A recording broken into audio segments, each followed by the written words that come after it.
This is Checking Up with Joshua Halstead, a Faceless Empire production. If you or anyone you know is struggling, please know you're not alone. Hey guys, welcome to Checking Up. I'm your host, Joshua Halstead, and I'm joined today by one of my best friends. He's really, I call him my brother, and he basically is. He is the host of ComiCulture for Faceless Empire, and he's also the founder and co-owner, runner, whatever, of Faceless Empire. My good buddy Kevin Caldwell's here today. Kevin, how you doing? Hello, buddy. How are you? I'm good. I'm good. I've had a long day, but long day doing podcasting, which I love. So uh, I'm doing well.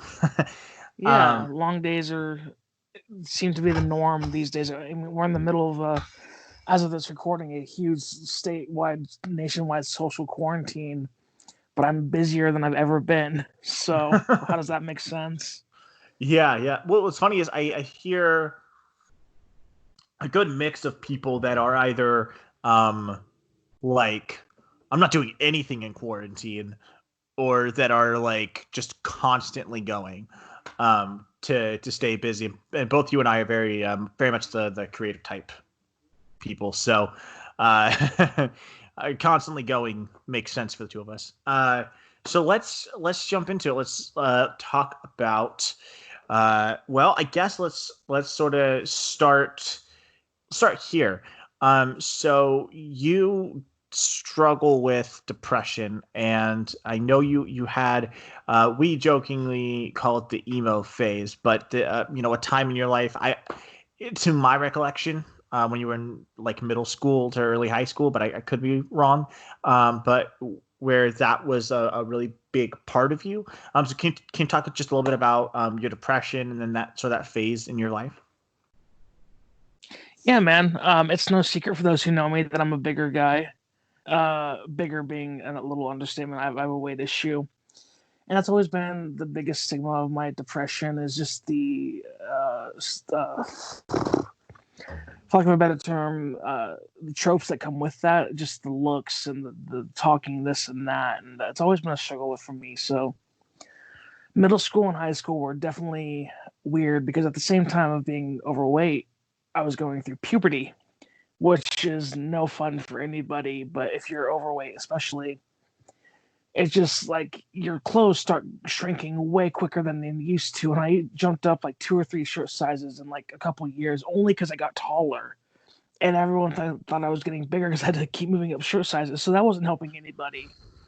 And so just really depressed, not wanting to do anything. It kind of seeped into like a lot of my social interactions, and I coped with being kind of a dick to people and just saying like, "Oh, I don't care about anything or anybody," and really, it was just doing me no favors. So the quote unquote emo phase, as it was not my friend. Yeah, absolutely. So,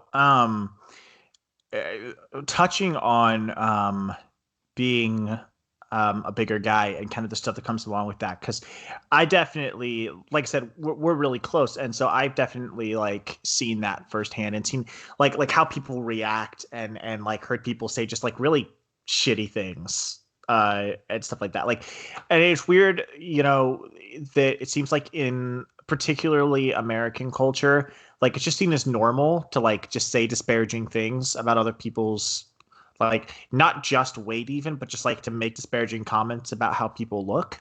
um and now there's sort of a pushback about that, which is really good. But the pushback is often about women and not men in that regard, where if you make a fat joke about a woman, you're gonna get called out on it. If you make a fat joke about a man, it's kind of a 50-50, which is interesting.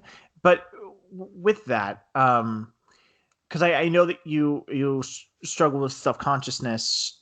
Do you find, yeah, this is a good way to word it. So throughout the podcast so far, I have made jokes with everybody I've had on about whatever different mental illnesses, mental conditions, stuff like that we have, because most of the time people I have on are people who, like me, joke for, well, I guess, a coping mechanism. Um, So, do you joke about your depression or about self-consciousness or the struggles that come with being, a bit of a bigger guy or anything like that? Like, do you make jokes to cope with that, or do you try to like ignore it, or how do you deal with that? I'll address that in a second, but one thing I wanted to talk about is what I think something is really important. It's really weird it's really weird coming from a guy's mouth in particular, because you might get whatever idea about what they're packing. But when's the last time you heard someone make fun of a girl's boob size? Like, everyone's like, "Oh, you have such a small dick," like big dick energy, small dick energy.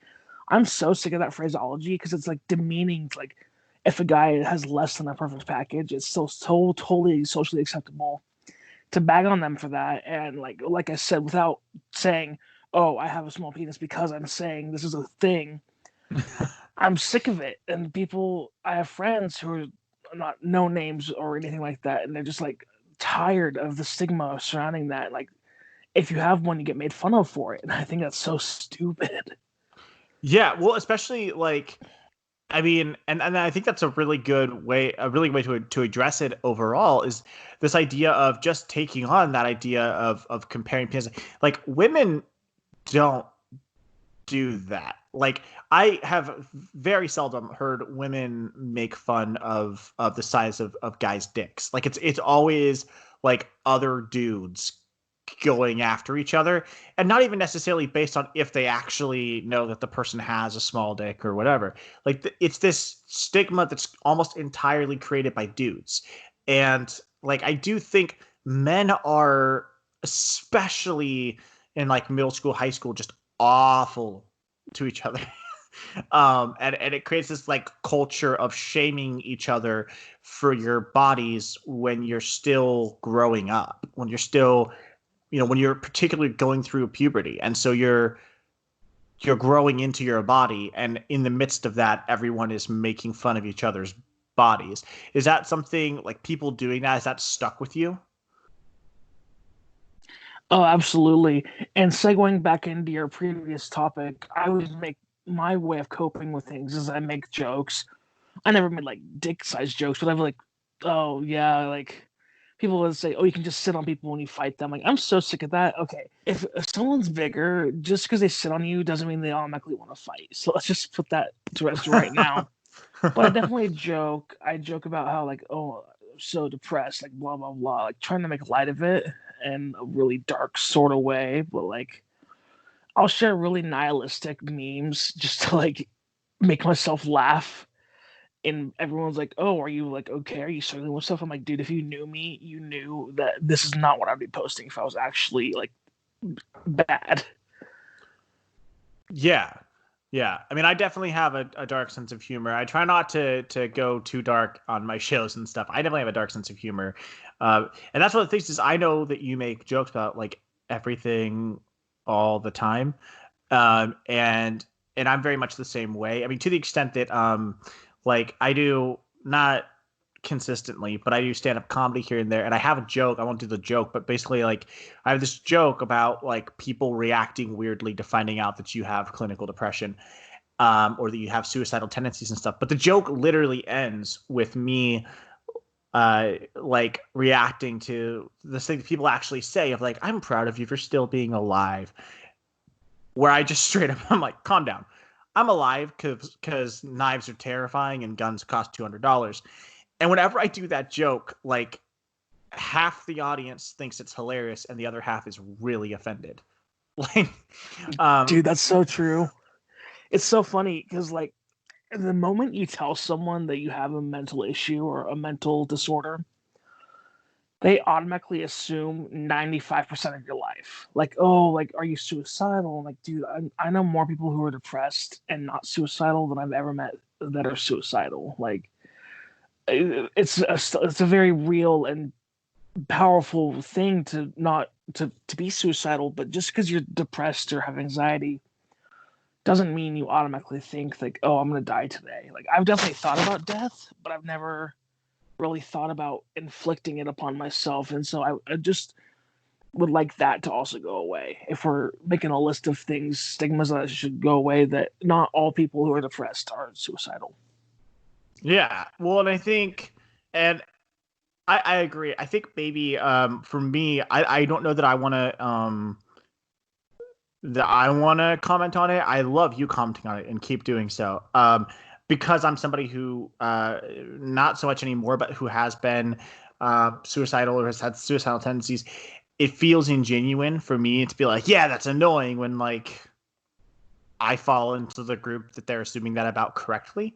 But no, I think I'm really happy that you wanted to be on the show because I have discovered in booking the show that a lot of guys do not want to be on a show talking about mental illness or about their emotions. And I like at first I was like, it's just weird that like lots of women want to be on the show, but like no guys want to be on the show. And I realized it's because there's this stigma that men shouldn't be emotional, that men shouldn't show feelings, that men shouldn't show weakness. And they like mental illness is stigmatized as like a weakness. So guys don't want to be open about it. Which sucks. Like you should be open. It takes more strength to be open about where you struggle than to hold it in, I guess. Do you feel the impacts of those sort of stigmas about not being emotional, not being, not showing any weakness, for lack of a better word? Definitely, I definitely have a lot of guy friends that I'm comfortable being, I guess, my true unadulterated self around. But there's definitely, even with some like females, that I'm like so not wanting to say, oh, I have this depression or this anxiety, especially if you're meeting someone for the first time. Like it's not that I want to hide it by any means, but it just seems like if it's what you start out with, that you're definitely opening up a can of worms into a relationship or a friendship before people even get the chance to get to know the you that's underneath the depression. Yeah. Well, I think people try to tell you what they think will help you once they find out. So especially like it's always scary opening up to people about it because they want to tell you how to fix it. And everyone thinks they know how to fix it, and then everyone thinks that it's fixable. And for the most part, if you have a mental illness, it's not fixable. You just find ways to cope, to lessen the effects of it, stuff like that. But you don't fix it. But everyone thinks that they have these miracle fixes to solve it for you and wants to give you unsolicited advice consistently for how to deal with it. Is that, have you had a lot of like people giving unsolicited advice or trying to fix it instead of just acknowledging that this is a thing that you have, that you live with, and like just being understanding of that? Every day. Not every day. Every time I talk about it, someone has some cure-all answer, like, oh, you should just get outside more, you should do this and that. And I'm like, dude, I do everything you do. I just have depression. Like, I can't go to a park and it's gonna be cured in an instant. Like, yeah, I love being outside, but it's not the cure-all answer. So stop giving me your advice. Like, this is really weird. Like, I appreciate that they care, but I think they give advice just for the sake of it, and they're not really thinking about maybe this might not be the best way to do it. Yeah, absolutely. And the go outside thing drives me nuts because I go outside and do stuff all the time. Like I love going for walks. I go for walks all the time. I go play with the dog. Like I do all these things. Like I go outside and I do stuff. And it definitely can help. Like it's valid advice to be like, hey, you should try opening the blinds to get some sunlight in and going for a walk. So it gets frustrating in that it's not bad advice overall. It's advice that I already know and I'm already implementing to the extent that I can. So you're just telling me to do what I'm already doing as if I'm too stupid to know that that's what I should be doing, essentially. So I do want to tap on something I think is interesting: the way that people interact with each other based on both stigmas and just the way that different people are affected by things. So my best friend from childhood, we are both overweight, and we both constantly make fat jokes to each other and about each other. It's just a thing we do. We both think it's funny. Nobody gets hurt. We make jokes about us being nerdy. We make horrible jokes about each other all the time. It's for fun, and when we find it funny. And I don't make those jokes with you because I know that you're more sensitive to that, because you've been actually bullied about those things, whereas he and I were never bullied about those things. So for us, we're not drudging up bad memories or experiences. We're cracking jokes just about like the fact that as time went on, we put on weight.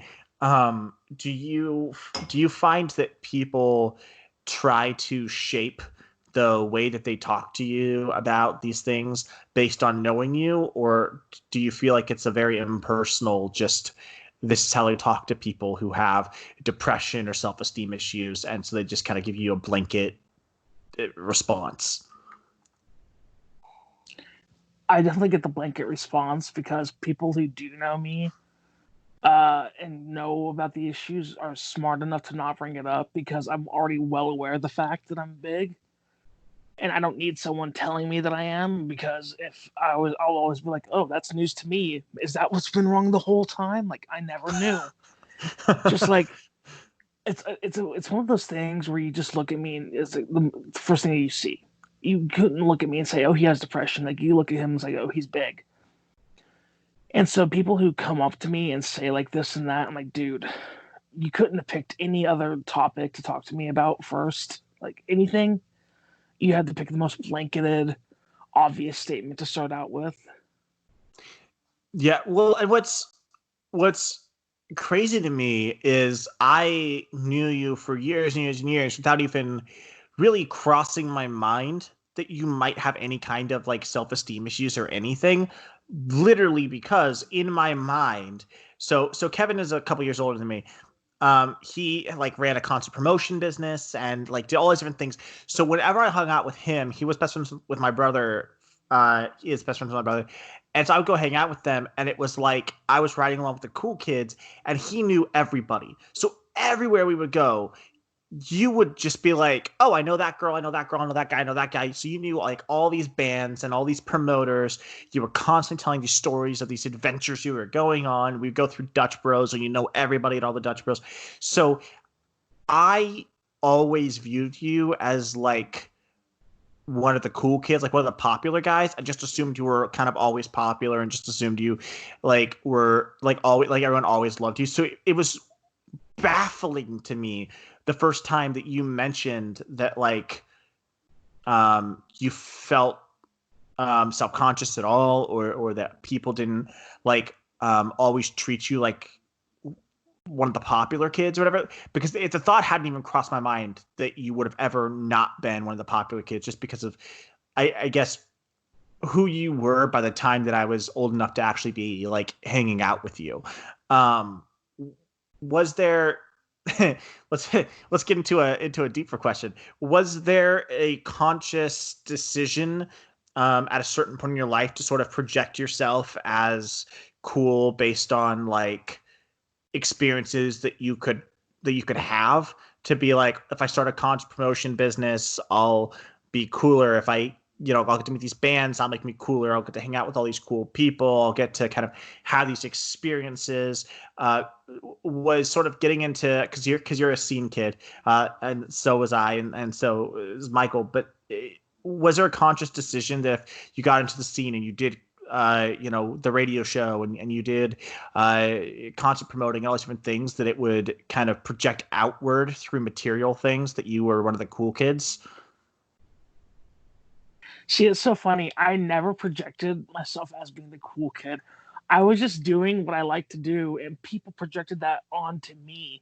Like, I never talk about, like, I would never flaunt, like, oh, I book concerts or I do all these cool radio shows. Like, even today, like I still barely post about comic culture on my own personal page, just because like I'm so self-conscious about people thinking that I'm cocky.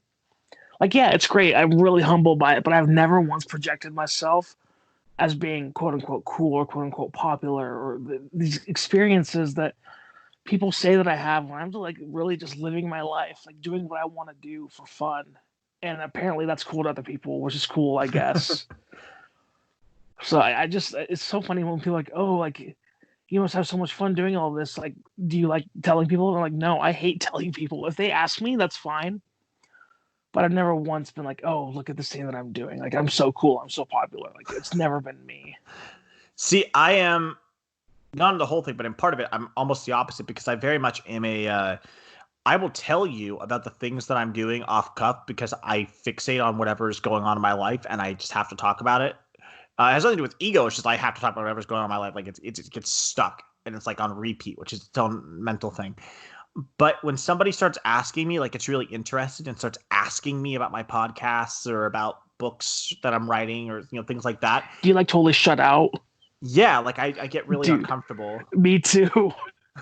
I hate it. Like it's like when they started like delving, like I feel like not that they're trying to get me to be cocky, like they have a genuine interest, but I always feel like that if the more I talk about my own interest, the cockier I sound. It's the worst. Yeah, it's weird, and I do very often get where I'm like, okay, I'm talking about myself too much, and I'll just outwardly say like I'm talking about myself too much. You say something, but I do think that podcasting has helped in that it gives me sort of an outlet for things that I love doing, talk about things I love doing, where the purpose of it is people want to listen to me. And like if they listen to the podcast because they want to listen to me, and then I don't feel bad for like talking about myself on the podcast or going to. So I think that's helped with the anxiety of it. But man, I mean, so I knew emo Kevin from a distance because you came over a couple times, like to hang out with Michael when I was in elementary and you were in middle school, and like those are only times that I like really hung out with you until later when emo Kev phase was done. There are moments from that have stuck in my head for different reasons, like weird reasons, but I guess with as much detail as you do or do not want to give on it, so what was kind of going on during that phase? Because I know that phase is kind of like peak depression Kevin, which allows me to kind of unpack it. But what was kind of going on during that phase of your life? I mean, wasn't going on at that time, like people attacking me every day for my size or like this and that, like having no friends in school, like just the basic middle school tropes. And I didn't really have people around me I could talk to. Like Michael had started being homeschooled, so he wasn't that talented anymore. And like all my friends had like went on. My best friend at the time went to high school that year, so I was like stuck by myself in school for all of eighth grade, and that was before I started like doing concerts and everything. And so once I really started like doing things that I like to do, like concerts and shit like that. Sorry for cussing. It's really that's when the peak kind of started going down. But backing up to the peak is just like I had nothing, no hobbies, nothing to do. I would go home, like we didn't even really have good internet, so I couldn't. There was no Netflix back then, like by any means, not like what we have today. And so that was the most old man sentence ever. Back in my day. I mean, it's true. Like we used to get Netflix like DVDs. Like Oh, that's how old I am. Streaming was not a thing back then, like at all. Well, but I remember not having an outlet to like be myself, and it just sucked. And that's why it peaked the way it did. Like I even dyed my hair black for a couple weeks or months or whatever it was. I went full. If there's pictures of it, they should be burned, but there might not be any anymore, thankfully.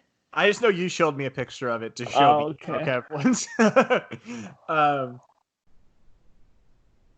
Yeah, that makes sense. I mean, I was bullied a lot in school the entire time I was in school. It sounds like you were bullied as well, is kind of what you're describing. What was it? Was it like actual like people actively bullying you, or was it like just being excluded, or was it both? Excluded for sure. Like no one like shoved me into lockers or anything like that or like beat me up, but I was excluded. And I had friends. Like I don't want people to get the idea that I didn't have friends. I did. Like I had some good friends, but they were all part of their own cliques. And like I have this weird problem where I float between different cliques. Like I'm friends with lots of different people, like from different jocks and nerds. Like I float around, and so I never really had my own group. And even still today, I still don't have like a solid set of like these are the people that I hang out with, like because I just like I have so many different interests that it really makes it weird to like nail down. Because one day I could be hanging out with my best friend Nick, and we're listening to music and playing Dragon Ball, and the next day I could be with my friends who are like total Bible thumpers. Nothing against Bible thumpers. It's just I have different people to hang out with, and like it's just really I've never been able to nail down. So I've always felt alone in that because I hung out with all these cliques, but I never had one of my own. I think that is the most relatable thing you've ever said to me. So, because I'm very like, I think so. I mean, I was definitely actively bullied a lot, um, but I want to keep. Anytime I have somebody on, I want to kind of keep it focused on trying to relate to their experience. So, I think that the active bullying that happened to me, I think a lot of that impacted me less than just consistently being excluded, because it creates this complex in your brain where you can't feel loved and accepted and wanted around. Like it makes you always feel like you're permanently on the outside. So yeah, like I made friends that were in theater, and I made friends that were jocks, and I made friends that were in band, and friends that were on the chess team, but their friends didn't like me. So I would hang out with them separate from the clique. So I didn't have like that group. And I grew up watching Boy Meets World. Uh, so I use that specifically because my favorite show, and I watched it all the time growing up. Like I thought you're supposed to have that group like that.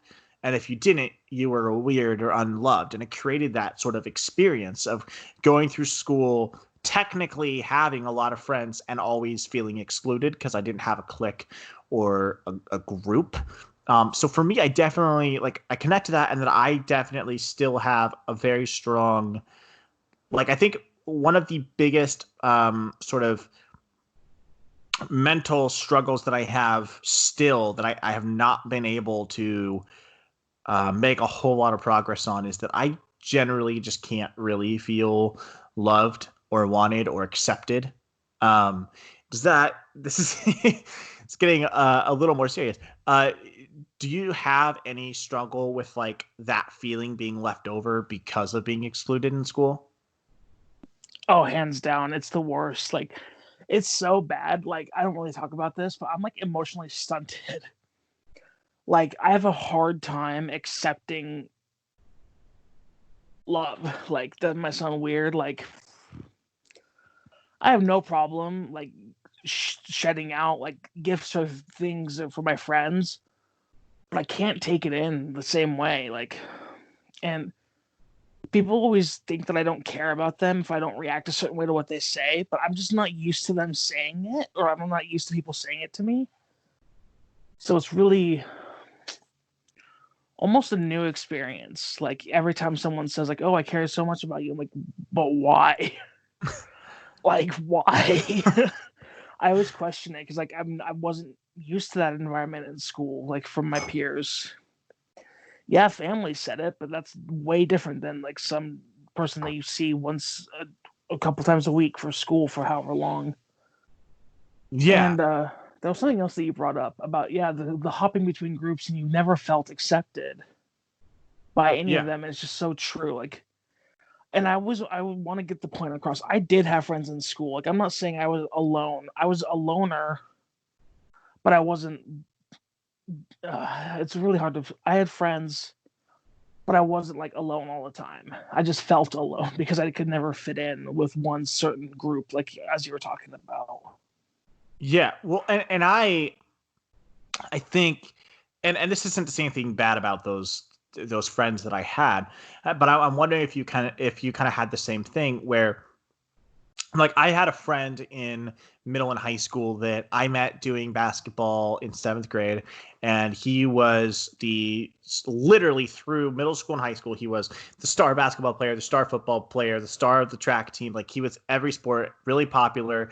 Always dated the most popular girl. He won prom king. Like, he was very, very popular, and he and I were actually friends. And we're still like we still talk and keep up and stuff. But he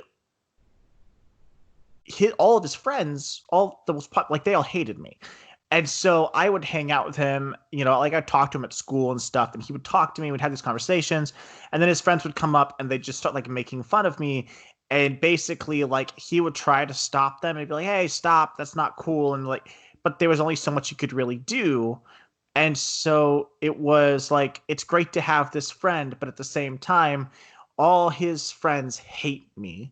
So now, in retrospect, and having done a lot of emotional maturing, I understand the difference between this person likes my company, his group of friends don't really, and so he's trying to balance the two things.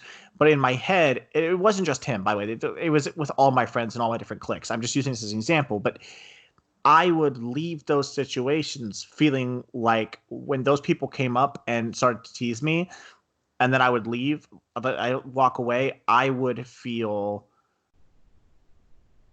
question myself and feel like maybe that person who's my friend isn't really my friend. They're putting up with me because they're a little nicer than their friends. But when you bounce between all of the cliques with a friend in each clique or whatever, then everyone you hang out with has that situation. And so you feel that way with anybody you hang out with. So you're constantly questioning if your friends are really your friends or just being nice to you. Was that an experience that you had because you were bouncing between cliques? I still have it. I still think people just put up with me. Because in my situation, like, people have walked out on me a lot, and like I never get a reason for it. And so I always feel like they're putting up with me, and then they just get done and like walk away. And even today, I hate it. Like, it's just really tough to deal with. But putting up with is a really good way to put it. I feel like that all the time with everybody. Yeah, which is, first of all, just to pause for a second, that's crazy, Kevin. You're awesome, and people genuinely love you, and you're super charismatic, and that's why you've seen success in every endeavor that you've had, or some level of success in every endeavor that you've had. It's why people religiously follow ComiCulture and listen to every episode and send in fan questions and all those things. Like, you cultivate an audience just by being yourself, and that shouldn't be downplayed. Like, that's because you're awesome. But no, I mean, it's weird to me. I want to try to transition to this and see how it goes. I have definitely, and it's gotten way better in the last year, because you and I already were close and stuff, but we definitely have gotten a lot closer in the last years. We've been doing Faceless Empire, and just sort of at the beginning of doing Faceless Empire, there would be these conversations where we would kind of, it wouldn't be blowups. We'd have like little fights or little tiffs because of things going on where we didn't know how to communicate with each other, because we both have mental illness. We both have these struggles, and we wouldn't know how to communicate with each other. And so we would both like respond like oversensitively to this, and then not respond at all to this, and have these issues. And I think in the last years we've gotten closer because of doing Faceless, and had to have serious conversations, and had to be like very frank with each other. We've, I think, developed like a really good way of communicating with each other. But do you have similar to that, struggles where you have to like actually focus yourself on finding a more effective way to communicate with friends when you can tell like the two of you you're not communicating to each other what you're trying to communicate to each other? I definitely have to refocus all the time. Like, it bounces from friend to friend because I'm so hyper focused on how I present myself to my friends so they don't walk out. That I was a people pleaser for a long, long time, and now I have to if I have a problem with someone, I have to, like you said, focus in and figure out like, okay, how can I talk to them? Like, obviously this way won't work because we have this dynamic and like things like that. It's really interesting because I hate confrontation with people. And you and I have gotten really good. I don't remember the last time we had an actual argument, except for you getting mad at me about a last minute change on an episode. But once we learned each other's dynamic, I don't have to hyper focus on it anymore. I think the more you get to know someone, the less you have to do it. But it's definitely still a thing that I like. It goes back to what I was talking about earlier, how I don't automatically tell someone I'm become friends with that I have a mental disorder. It needs to come out naturally because like if you instantly hyper focus on that and like that's the starting point, that's what the whole thing's gonna be based off of, and it's just gonna make it weird.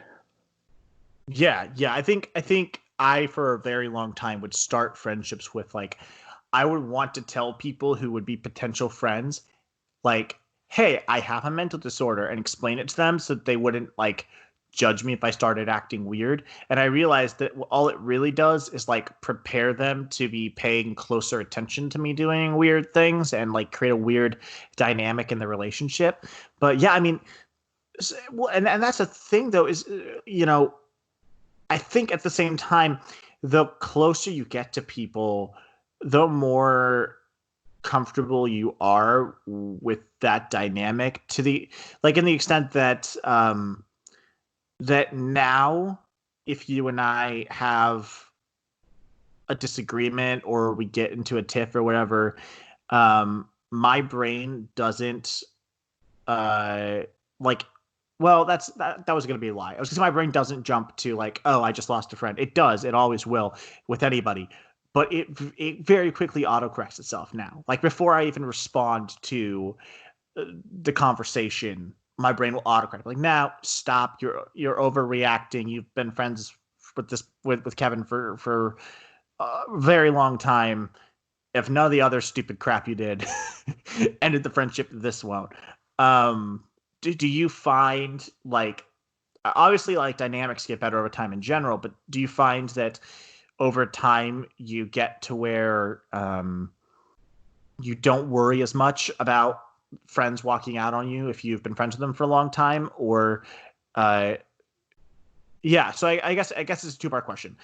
Does your brain still automatically, anytime you have a disagreement with a friend, jump to they're going to walk out? And then does it sort of more naturally autocorrect itself now, or do you have to do a lot of work to get there?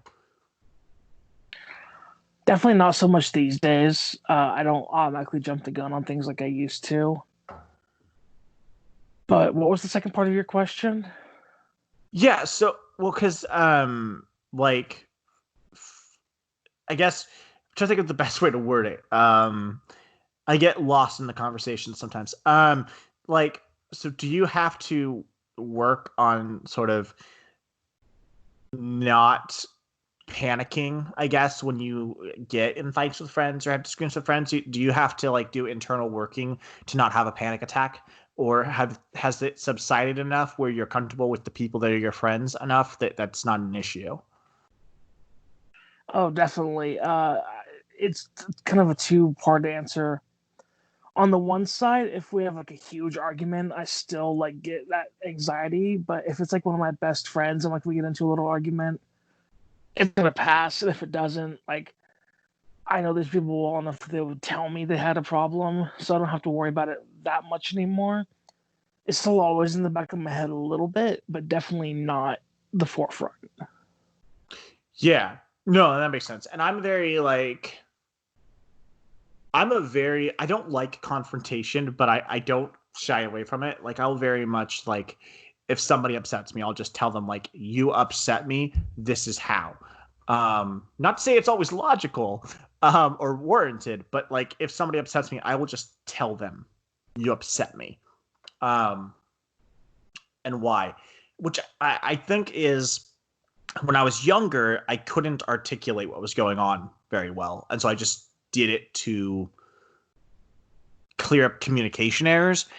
But it's actually, I think, really effective, right? Because like I'm using our dynamic as just a metaphorical bouncing board for ideas, to not drag other people into it. But like, I think it's helpful in the regard that like, because very much we run Faceless together. Like, we run a business together that takes a ton of our time and is often very stressful, and often we have to have very serious conversations about opportunities that are presented to us and if we should take them or not. And we disagree on things and on how to do things and next phase for company and stuff like that. And now we're great at those conversations.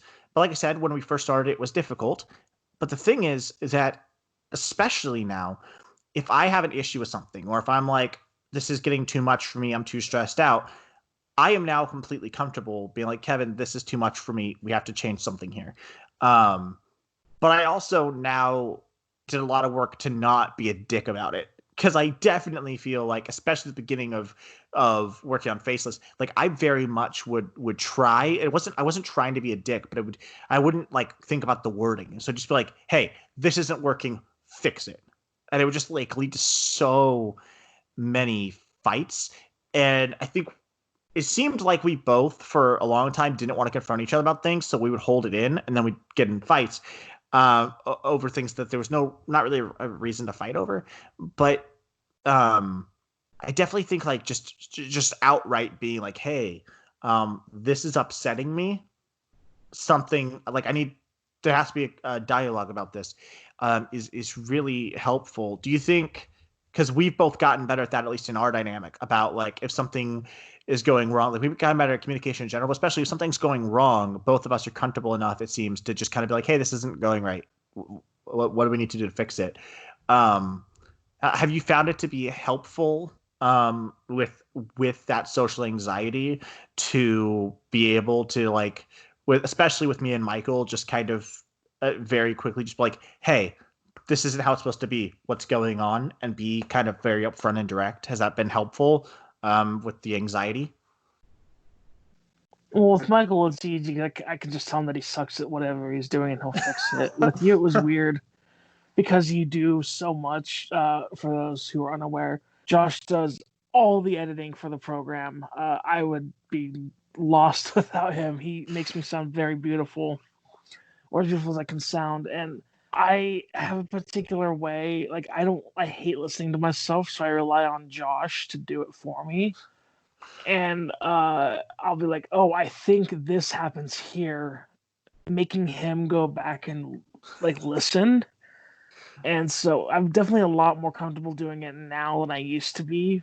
Like I used to just want things to get edited and like be done with it. But I can definitely tell you if I want something changed now, and you're pretty good about it. Yeah, I think I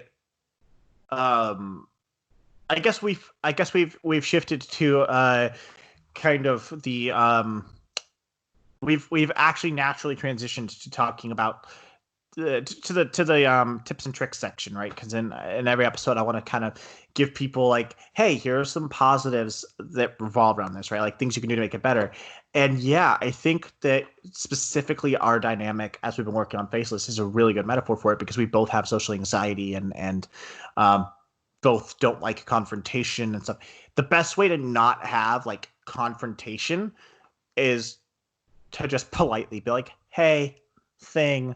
But I will say, I think part of it is just not always having to be, at least for me, not always having to be heard. Like, if you message me and you need me to do something that I don't want to do, like, in my brain, now I go, all right, so I take a half hour and do that thing, and I get to keep doing this thing that I love to do, even if I don't like that half hour.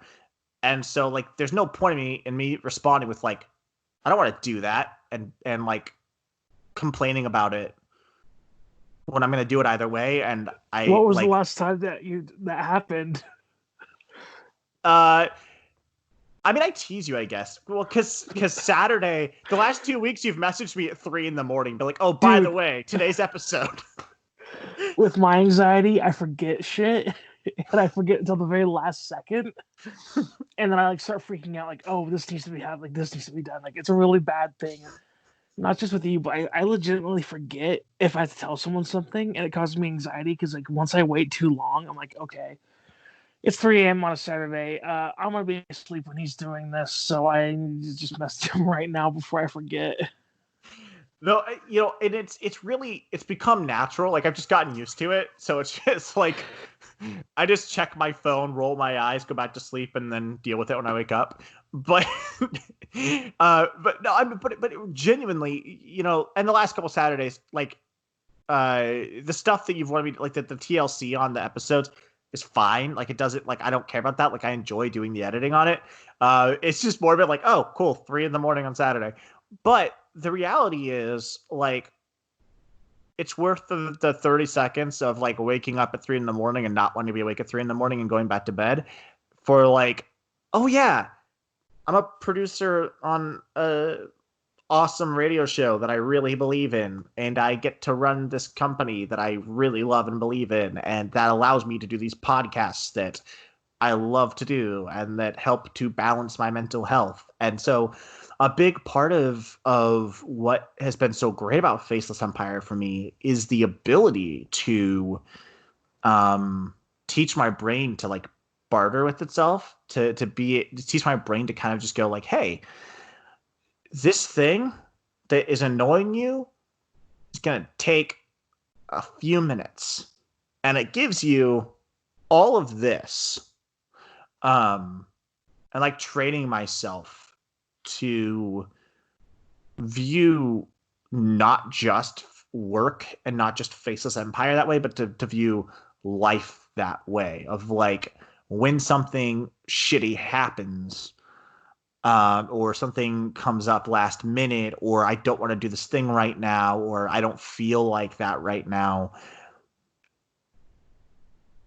Doing it without having to, without feeling the need, I have to make sure that everyone around me knows how I'm feeling. And just being you know what, it's fine because it gives me all this, and teach my brain to positively frame things and to not always have to be heard when I'm upset, has been massively helpful in communication, which then is naturally helpful in calming down social anxiety, if that makes sense. Yeah, definitely. I barter with myself every day. Sometimes it's such a struggle to write an interview or do something. At the end of the day, I'm dude, not to keep talking about ComiCulture because I hate shining on myself, but did I just say shining on myself? Shining on myself about things, but I'm thinking I get the opportunity to sit down with people who I've looked up to for years, and boo-hoo, I have to write a 25-minute interview. Just get over it. But that aside, I have to barter with myself. If something doesn't go my way, I have to mentally tell myself, okay, you messed this up, do it this way next time, and we'll get back to it. And it's really tough, but it's really worthwhile in the end when you're able to kind of make it negotiate with your own brain and fix things without having to be upset about it. Yeah. And for me, and I don't know how it is for you, but really just for a very large portion of my life, if anything was upsetting me, I had to say it, no matter what it was, which the reason is, and I still do this with things, but I do it much less and more selectively. But the reason is, Mr. Rogers had this saying, if it's mentionable, it's manageable. And I would use that consistently, right? If I say it out loud, then it's manageable. And so it stuck in my brain, so I would just say it out loud because then it would feel manageable to me. But what it actually does, so first of all, if it's mentionable, it's manageable is a great thing. I am not attacking Mr. Rogers. It is a great thing, and I still use it to balance my mental health. But having that about everything that goes wrong just creates a bunch of unnecessary social anxiety and a bunch of issues, because then, like, you don't need to mention that you're annoyed you woke up at 3 a.m. Like, you just don't. You don't need to mention that, like, you know, you wish that message would have been worded a little differently, or what. Like, just fine, be annoyed for a second and move on. Why do you need the person to know that they upset you, or why do you need people to be aware that the situation is frustrating for you? It doesn't better their existence to know that. It doesn't actually better your existence to know that. So just like, I've been really working on trying to be selective with my complaining or my mentioning things that are annoying me or upsetting me or going on or stressing me out, to lessen the confrontation and the social anxiety and stuff like that. So Kev, we're almost done here. I want to ask one question that I think will be a more fun question. So as you mentioned, I swear to God, if you ask if pineapple belongs on pizza. No, I'm not going to. But pineapple does not belong on pizza. Okay, continue. No, I want to end on a. It's still on topic. It's just a little bit more, I guess, fun. Like you mentioned, you host a radio show / podcast called ComiCulture. Anybody watching or listening to this who has not listened to ComiCulture, it's amazing. Kevin's an incredible host, and he sits down with basically all the people that voiced your childhood. And it's just a fun show. Like, he just interviews people and has a good time. It's really, really fun. He gets to sit down with, like, really cool guests. But the first guest that we had on ComiCulture, so I've edited every episode of ComiCulture. The first episode we had, the first guest interview we did for it was Carlos Alazraqui, who voiced Rocco in Rocco's Modern Life, which is, like, one of the greatest animation shows of all time, and one of Kevin's favorite cartoons of all time. So, Kevin, doing those interviews, sitting down with these amazing people, knowing that you host the greatest pop culture radio show of all time and you're the greatest host of all time, do you get nervous going into interviews? Like, does that social anxiety rear its head, like, going into interviews? Hands down. It's not so bad as it was. Like, when I first started doing it, I would, like, thumb on the phone, like, the number's dialed in. I'm ready to hit send, like, right now. It really depends on who the guest is now, because, like, it's gotten to the point where I'm being pitched guests to have on the show. And if I'm being pitched to them, I'm not as nervous if it's someone that I, like, reached out to. And, like, I've interviewed some of my favorite people ever. And I was so nervous at first, dude. Like, and you can tell if you go back and listen to my first couple interviews, because, like, I interviewed Carlos Alazraqui and John Ross Bowie and Richard Stephen Horvitz. It was like my first 2 or 3 interviews were, like, really big ones. Like, oh yeah. And I was so nervous. And then I talked to Benjamin Byron Davis, who, for those who don't know, was Dutch in the Red Dead Redemption series. And I went for, like, an hour and a half because I was, like, nervous. Like, I didn't want to cut anything out. And, like, but it's really bad these days if I, like, have to think about it for too long. So I don't write my interviews. This is probably really bad to say. I don't write my interviews until the night before. And, like, I put a lot of time and effort in. I do a lot of research. But I never, if I have to put time into an interview more than, like, a day, God, that sounds so bad. If you listen to the interviews, I really do a great job. And, like, I put a lot of time and effort into them. But in my head, if I start tackling it more than a day early, I'll get anxiety about it. Mm-hmm. And I won't want to do the interview. It's just crazy because I will say, like, he's not just tooting his own horn. You genuinely, consistently have guests tell you that you ask the best questions that they've had asked of them. Like, you do a very good job at interviewing, specifically like at writing questions. But I definitely feel like the like not getting too in your head about it. For me, I do almost do it like because I've done a few of the interviews with you, and when somebody co-interviews a guest on ComiCulture, I guess a little behind the scenes look. When somebody co-interviews a guest with Kev, they write half the interview. And then Kevin goes through the questions that he wrote, the questions that that person wrote, and he whittles down to the best ones. It's usually about half and half, and then he splits up who's asking what.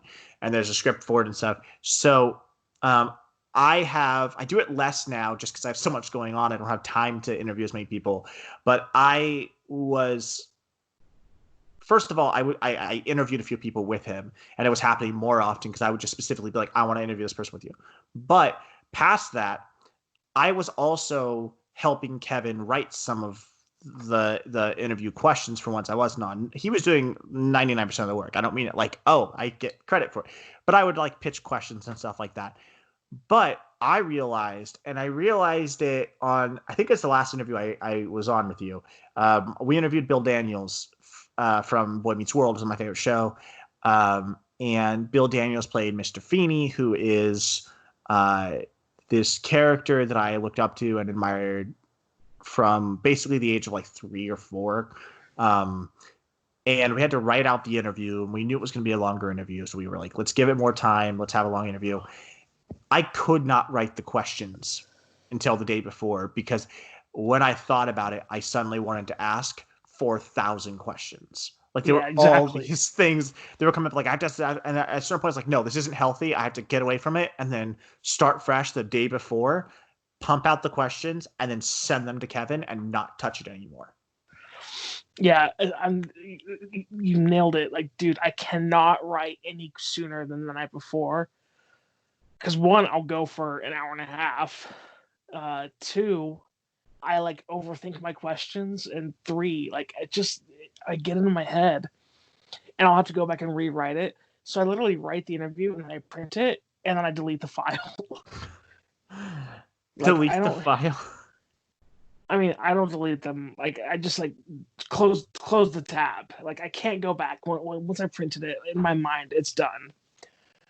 And so I kind of do my interviews the same way, like in the trope. Like I have the same basic format, but if I don't stick to that format, I'll go on this tangent with like every interview. So I have to keep the same formula.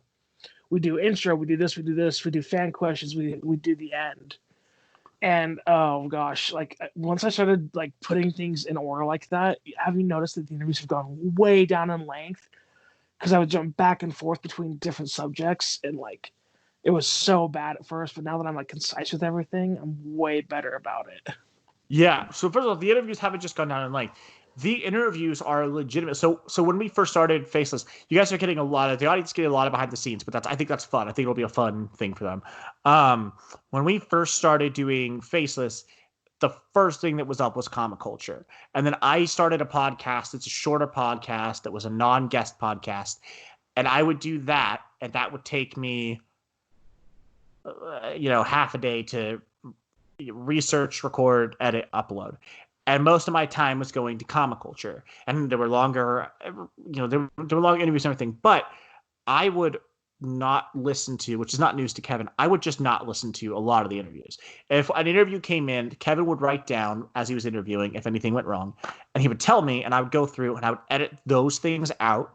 And then I would not listen to the full interview. So I would skip through, make sure that it played through, that the continuity was good.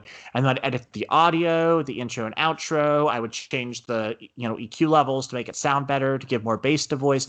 But I wouldn't listen to the full interviews. And it wasn't that I didn't believe in what we were creating, because I absolutely did. It was just that it was when you have the behind the scenes knowledge of whatever's going on, no matter what kind of thing it is, it makes it less like magical and fun.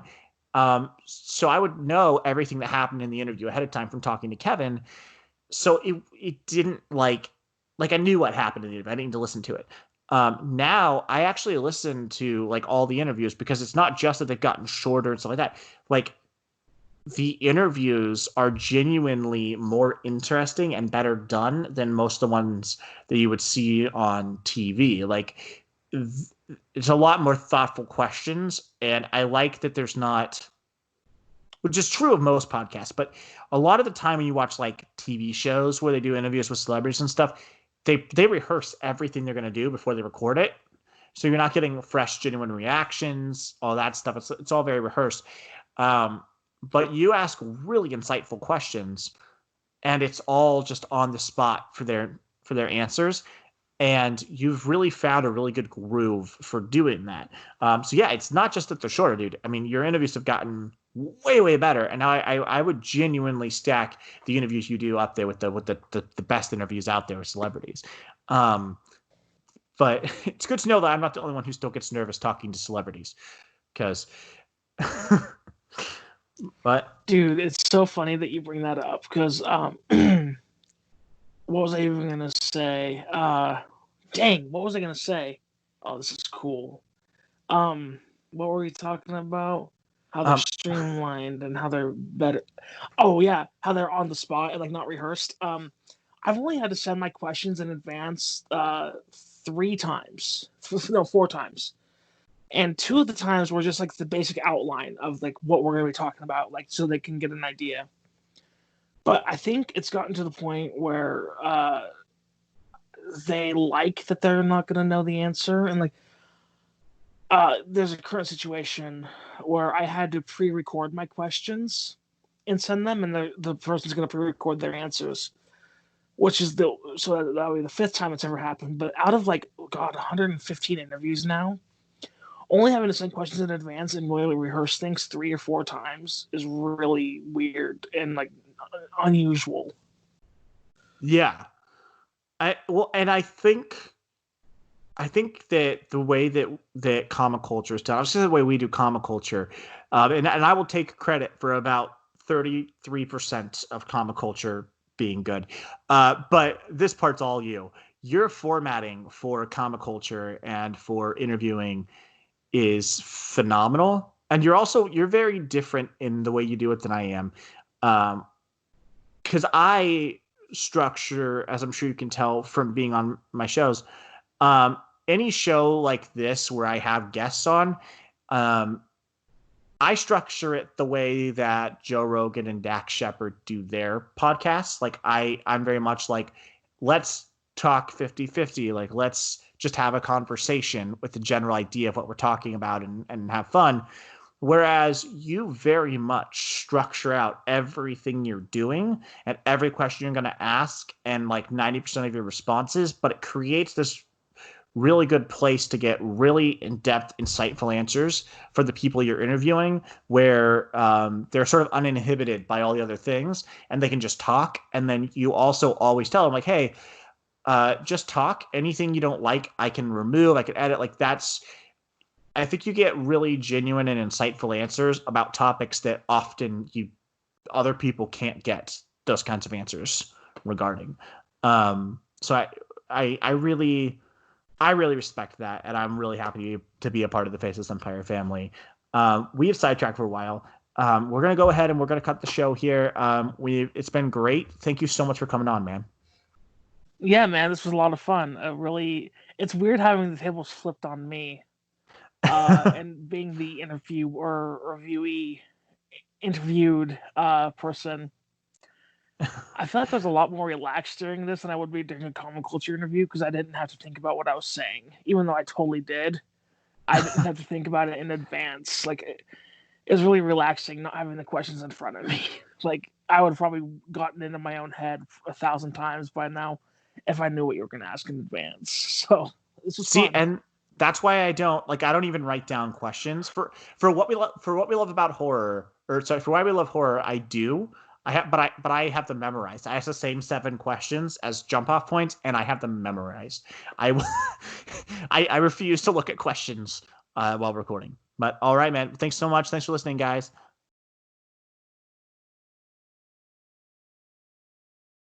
We are faceless.